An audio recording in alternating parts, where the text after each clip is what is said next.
Hello friends, good morning to all of you. Last time पे हम लोगों ने देखा इंडिविजुअल डिमांड और मार्केट डिमांड। समझ में आया था सबको? इंडिविजुअल डिमांड क्या था? इंडिविजुअल डिमांड एक आदमी का डिमांड, उसको हम लोग बोलते हैं इंडिविजुअल डिमांड। ठीक है, फिर उसका शेड्यूल, उसका कर्व को भी देखा हम लोगों ने। फिर उसके बाद हम लोगों ने देखा मार्केट डिमांड। मार्केट डिमांड क्या होता है? मार्केट में बहुत सारे लोग होते हैं, सबकी डिमांड को हम लोग ऐड करते हैं तो हम लोगों को क्या मिलता है? Market demand. ठीक है, वो भी हम लोगों ने देखा, शेड्यूल, डायग्राम, एवरीथिंग। आज हम लोग जो देखने वाले हैं, हम लोग का नया कॉन्सेप्ट है, उसको हम लोग बोलते हैं एक्सटेंशन ऑफ डिमांड, और यहां पर लिखता हूं इसमें कॉन्ट्रैक्शन ऑफ डिमांड। तो ये हम लोग देखने वाले हैं extension of demand and contraction of demand. सबसे पहला एक्सटेंशन का मतलब क्या होता है? What is extension of demand? Extension मतलब डिमांड का बढ़ना। डिमांड जब बढ़ता है ना, तो हम लोग बोलते हैं उसको एक्सटेंशन हो गया है। ठीक है, तो extension of demand means, extension मतलब डिमांड का बढ़ना, एक्सटेंशन होना। ठीक है ना? तो डिमांड का एक्सटेंशन होना मतलब क्या होता है? जब कभी भी किसी भी कमोडिटी का डिमांड बढ़ता है, सिर्फ और सिर्फ प्राइस के ही कम होने की वजह से। किस वजह से? प्राइस कम होने की वजह से। मतलब सिर्फ प्राइस कम हुआ इसीलिए ही डिमांड बढ़ा। ठीक है, और बाकी सारे फैक्टर्स क्या है? कांस्टेंट है। बाकी सारे फैक्टर्स मतलब इनकम, टेस्ट, पॉपुलेशन, ये सारे फैक्टर्स क्या है? कांस्टेंट है। इनसे कोई फर्क नहीं पड़ा। फर्क किससे पड़ा? प्राइस के वजह से। प्राइस कम हुआ, सिर्फ प्राइस कम हुआ इसीलिए डिमांड बढ़ा। इसी को हम क्या बोलते हैं? Extension of demand. और बाकी सारे फैक्टर्स क्या है यहाँ पर? सेम, यानी कांस्टेंट। ठीक है, तो इसका डेफिनेशन है when the demand for a commodity rises due to fall in its price only. When the demand for a commodity rises due to fall in its price only, जब किसी भी commodity का demand बढ़ता है सिर्फ और सिर्फ उसकी कीमत के ही कम होने की वजह से। मतलब सिर्फ प्राइस कम हुआ इसीलिए ही डिमांड बढ़ा। ठीक है, बाकी सारे फैक्टर्स क्या है यहां पर? सेम है। Other factors remaining same, it is known as extension of demand. ठीक है, तो जब कभी भी किसी भी चीज की मांग बढ़ती है सिर्फ और सिर्फ उसकी कीमत की ही कम होने की वजह से, बाकी सारे फैक्टर्स क्या है यहाँ पर? Same, constant. ठीक है, तो इसी को हम लोग क्या बोलते हैं? Extension of demand. ठीक है, so what is extension of demand? When the demand for a commodity rises due to fall in its price only. ठीक है, जब किसी भी कमोडिटी का डिमांड बढ़ता है सिर्फ उसकी कीमत के ही कम होने की वजह से, बाकी सारी चीजें क्या है? कांस्टेंट है। मतलब बाकी सारे factors, income, taste, population, future expectation, number of buyers, ठीक है, टेस्ट प्रेफरेंसेस, ये सब कॉम्प्लीमेंट्री, सब्स्टिट्यूट वगैरह फैक्टर इन्फ्लुएंसिंग डिमांड था उसमें कि जितने फैक्टर्स हैं, सारे फैक्टर्स क्या है यहाँ पर? सेम है, कांस्टेंट है। सिर्फ प्राइस जो है वो कम हुआ और इसी वजह से सिर्फ डिमांड बढ़ा। इसी को हम लोग क्या बोलते हैं? Extension of demand. Clear? So when the demand for a commodity rises due to fall in its price only, other factors remaining same, it is known as extension of demand. ठीक है, अभी इसी चीज को हम लोग डायग्राम से जो भी समझने का कोशिश करते हैं। अभी देखो यहाँ पर ये डायग्राम है, ये हमारा एक्स एक्सिस है, ये हम लोग का वाई एक्सिस है। ठीक है, क्वांटिटी डिमांड हम लोग हमेशा किस में लेते हैं? उसको एक्स एक्सिस में, और price of the commodity always taken on Y axis. ठीक है, तो अभी यहां पर देखो, इधर ये ओपी, इसको हमने नाम दिया, इसको हमने नाम दिया ओक्यू। ठीक है, तो ओपी जो है हमारा ओरिजिनल प्राइस है और ओक्यू जो है वो हमारा ओरिजिनल क्वांटिटी डिमांडेड है। ठीक है, तो अभी प्राइस क्या हो गया, ओपी से कम होकर क्या हो गया, ओपी 1 हो गया। ठीक है, ओपी है ना तो उसको अलग नाम देना पड़ेगा, ओपी 1 हो गया। प्राइस ओपी से ओपी 1 हुआ, यानी प्राइस क्या हो गया, कम हो गया। तो डिमांड क्या होगा, फिर बढ़ेगा ना। तो इसकी वजह से क्या हो गया, जो डिमांड है वो डिमांड बढ़ के ओक्यू से बढ़कर कितना हो गया, ओक्यू 1 हो गया। तो ये डिमांड क्यों बढ़ा, सिर्फ प्राइस के कम होने की वजह से, सिर्फ प्राइस कम हुआ इसलिए डिमांड बढ़ा। ठीक है, तो इसी को हम लोग क्या बोलते हैं, एक्सटेंशन ऑफ डिमांड। ठीक है, अब इस केस में ये हमारा ओरिजिनल लाइन था ओपी और ओक्यू, इसको हमने नाम दिया ए, और ये बाद में हमको मिला, इसको हमने नाम दिया बी। हम इस पॉइंट से इस पॉइंट्स को हम लोग ऐड करेंगे तो हमको डीडी बोल के डिमांड कर्व मिल रहा है, जो क्या हो रहा है, डाउनवर्ड आ रहा है, डाउनवर्ड आ रहा है ना, पहला पॉइंट ए मिला है, दूसरा पॉइंट बी मिला है, तो ऊपर से नीचे की तरफ में आ रहा है, it slopes downward again from left to right, showing an inverse relation, means opposite relation between price and demand. Opposite relation का मतलब क्या होता है कि प्राइस कम हुआ तो डिमांड क्या हो गया, बढ़ गया, या प्राइस बढ़ गया तो डिमांड क्या हो गया, कम हो गया। इसको हम ऑपोजिट रिलेशन बोलते हैं, मतलब इनवर्स रिलेशन। ठीक है, सो हम लोग क्या पढ़ रहे हैं, extension of demand. Extension of demand क्या होता है, when the demand for a commodity rises due to fall in its price only, other factors remaining same, it is known as extension of demand. जब कभी भी किसी भी चीज की डिमांड बढ़ती है सिर्फ और सिर्फ उसकी कीमत के ही कम होने की वजह से, कीमत के ही कम होने की वजह से। ठीक है, और बाकी सारे फैक्टर्स क्या है, सेम कांस्टेंट, मतलब बाकी और कोई रीजन नहीं, सिर्फ प्राइस कम हुआ इसलिए डिमांड बढ़ा। इसी को हम क्या बोलते हैं, extension of.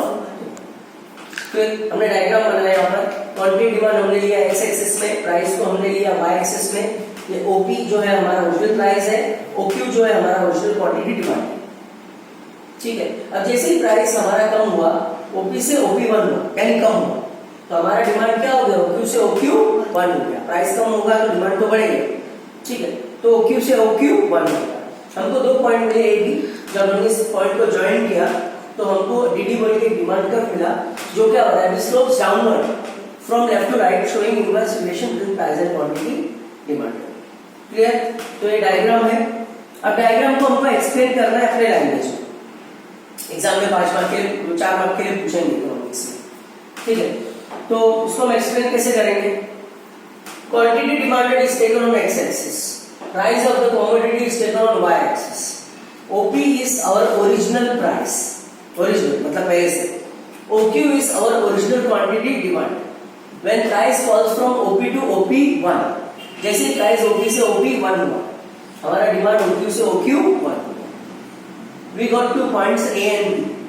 When we join these points together, we get DD as our demand curve, new demand curve, which slopes downward. नीचे की तरफ आ रहा है, A पहले मिला B बाद में, तो नीचे की तरफ आ रहा है।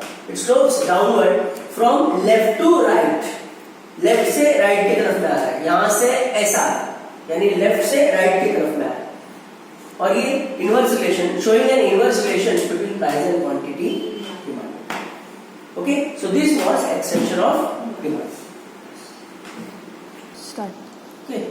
ठीक है, तो अभी हम लोगों ने एक्सटेंशन ऑफ डिमांड देखा। एक्सटेंशन ऑफ डिमांड का मतलब क्या होता है, डिमांड का बढ़ना। जब सिर्फ प्राइस कम हुआ तो डिमांड बढ़ा, इसी को हम बोलते हैं एक्सटेंशन ऑफ डिमांड। ठीक है, तो ये सब हमने देखा। अभी हमारा नेक्स्ट कॉन्सेप्ट है, that is contraction of demand. Contraction का मतलब होता है डिमांड का कम होना। अब एक्सटेंशन में क्या हुआ कि प्राइस कम हुआ तो डिमांड बढ़ गया ना, इसी को बोलते हैं एक्सटेंशन। इसी तरह से कॉन्ट्रैक्शन ऑफ डिमांड में क्या होता है कि प्राइस बढ़ता है तो डिमांड क्या हो जाता है, कम हो जाता है, और बाकी सारे फैक्टर्स क्या रहते हैं, कांस्टेंट। ठीक है, तो इसी को हम लोग क्या बोलते हैं, कॉन्ट्रैक्शन ऑफ डिमांड। ठीक है, तो इसका डेफिनेशन है, when the demand for a commodity falls due to rise in its price only. When the demand for a commodity falls due to rise in its price only, other factors remaining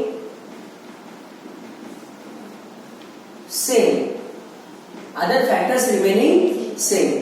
जब कभी भी किसी भी commodity का demand क्या होता है, कम होता है, सिर्फ और सिर्फ उसकी कीमत के बढ़ने की वजह से। मतलब उसका कीमत बढ़ा तो डिमांड कम हुआ, सिर्फ कीमत के बढ़ने की वजह से। और बाकी सारी चीजें क्या है, सेम। मतलब बाकी चीजों से फर्क नहीं पड़ा। फर्क किसकी वजह से पड़ा, सिर्फ प्राइस की वजह से। यानी सिर्फ प्राइस क्या हो गया, बढ़ गया, इसीलिए डिमांड क्या हो गया, कम हो गया। बाकी सारे factors, other factors remaining same. It is known as contraction of demand। इसी को हम लोग क्या बोलते हैं, contraction of demand। यानी सिर्फ प्राइस बढ़ा इसीलिए डिमांड कम हो गया, इसी को हम बोलते हैं contraction of demand। So contraction of demand क्या है, जब कभी भी किसी भी चीज का प्राइस बढ़ता है तो उस चीज का डिमांड क्या हो जाता है, कम हो जाता है, इसी को हम बोलते हैं contraction of demand। Right, when the demand for a commodity falls due to rise in its price only, other factors remaining same। मतलब बाकी चीजों की वजह से फर्क नहीं पड़ा। फर्क किसकी वजह से पड़ा, प्राइस की वजह से। प्राइस बढ़ गया तो लोगों ने खरीदा कम कर दिया, इसी को हम क्या बोलते हैं, कॉन्ट्रैक्शन ऑफ डिमांड। ठीक है, okay. So same thing, diagram के थ्रू हमको इसको समझाना पड़ेगा। तो देखो अभी हम लोग इसमें डायग्राम बनाते हैं। यहाँ पर ये हमारा एक्स एक्सिस है, ये हमारा वाई एक्सिस है।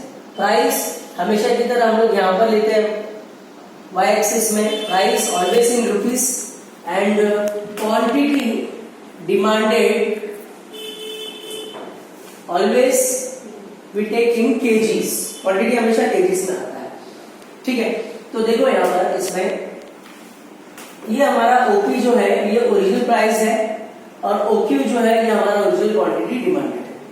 ठीक है, तो अब क्या हो रहा है हमारा इसमें कॉन्ट्रैक्शन में कि हमारा जो प्राइस है वो क्या हो गया, यहाँ पर बढ़ गया।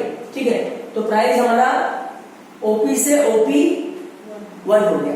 तो प्राइस बढ़ गया तो डिमांड क्या हो जाएगा, फिर कम हो जाएगा ना। तो प्राइस बढ़ गया, ये एरो भी शो करना बहुत जरूरी है।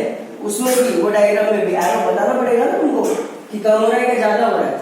तो प्राइस यहाँ पर क्या हो गया, बढ़ गया। हमने ओपी हमारा ओरिजिनल प्राइस था वो बढ़कर ओपी 1 हुआ, तो हमारा डिमांड जो था पहले कितना था, ओक्यू था ना, तो अब वो कम होकर कितना हो गया, ओक्यू 1 हो गया।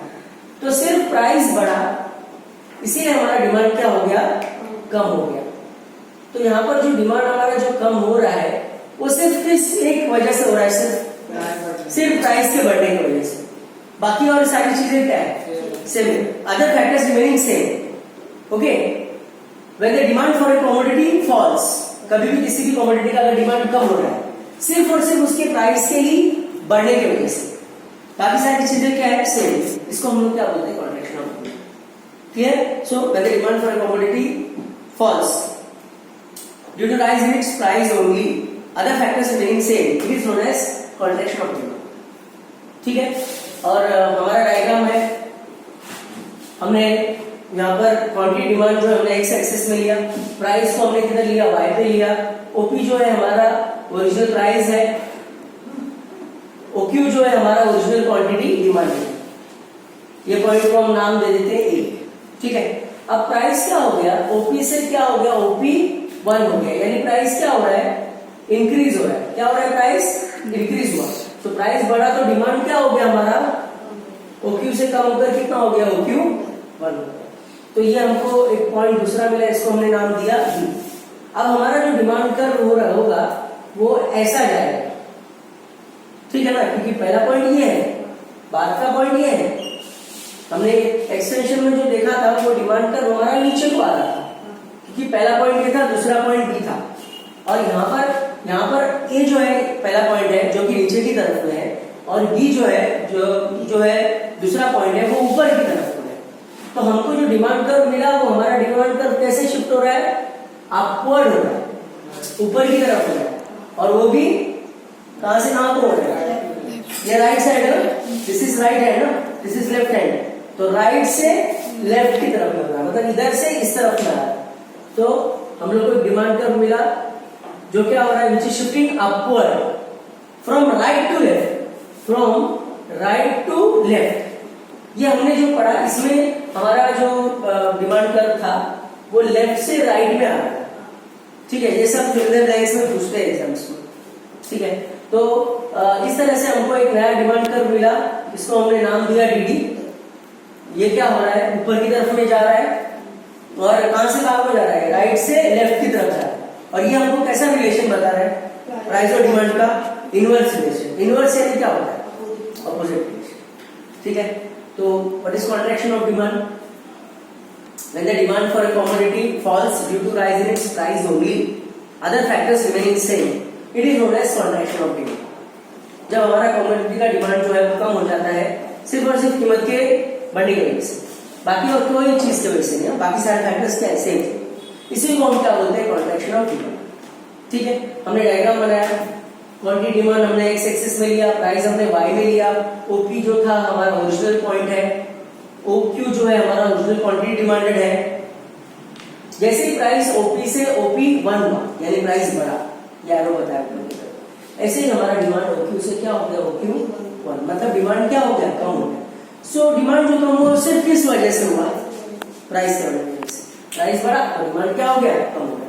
अभी गोल्ड का प्राइस अगर 1 लाख रुपीस हो जाएगा तो लोग खरीदेंगे क्या, नहीं, बराबर। तांबे पित्तल पहन के सब घूमेंगे, बराबर कि नहीं। अब वैसे भी लॉकडाउन चालू है, जिसके गले में चेन दिखा, इधर दिखा, सब लोग घर का राशन पानी नहीं है, ठीक है। तो ज्यादा गोल्ड को चेन में पेट के घूमने का नहीं। देखो मैं कुछ नहीं करता, मेरे पास कुछ नहीं है, ठीक है। तो कोई कुछ चोरी भी नहीं कर सकता है। तो यहाँ पर ध्यान दो, तो यहाँ पर क्या हो गया कि प्राइस बढ़ा तो डिमांड क्या हो गया, कम हो गया। हमको 2 पॉइंट मिला, AP हमने ज्वाइन किया उसको, तो हमको डीडी बोल के डिमांड कर्व मिला, which is shifting upward from right to left, showing again an inverse relation between price and quantity demand.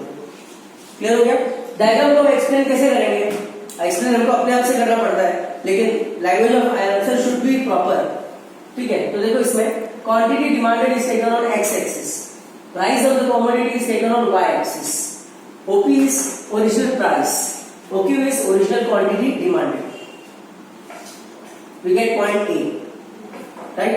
Now when the price rises from OP to OP1, demand falls from OQ to OQ1, we get another point B. Now when we join these points together, we get DD as our new demand curve, which shift upward from right to left, again showing an inverse relation between price and quantity demand. तो ये था हमारा contraction of demand. अब इसमें exam में distinction between आता है extension and contraction of demand. 2 mark के लिए खाली आता है। पहला पॉइंट मीनिंग लिखोगे, बराबर। दूसरा पॉइंट डायग्राम बना दोगे। तीसरा पॉइंट तुम लिख सकते हो, इसमें जो डिमांड कर्व है वो ऊपर से लेफ्ट से राइट आ रहा है, यहां पर लिखोगे राइट से लेफ्ट को जा रहा है। चौथा पॉइंट डायग्राम को एक्सप्लेन करो, ठीक है। 4 पॉइंट लिख रहे हो, मार्क्स तो कितना है, 2 ही है ना। 3 पॉइंट लिखोगे तो भी पूरा 2 मिल जाएगा तुमको। 2 मार्क्स में कितना कट होगा, नहीं हो सकता, ठीक है। तो ऐसे ही ये हमारा क्या है, एक्सटेंशन एंड कॉन्ट्रैक्शन है। यह आंसर अगर हम लोग ने शॉर्ट नोट्स में पढ़ा है, शॉर्ट नोट में आएगा तो 4 मार्क का क्वेश्चन, डिस्टिंक्शन में आएगा तो 2 मार्क का क्वेश्चन। तो ये आंसर जो हमने पढ़ा, इसको अलग से हमको डिस्टिंक्शन को बाहर करने की जरूरत नहीं है, इसको ये याद है तो डिस्टिंक्शन भी हम लोग आराम से लिख सकते हैं, ठीक है ना। Clear, okay.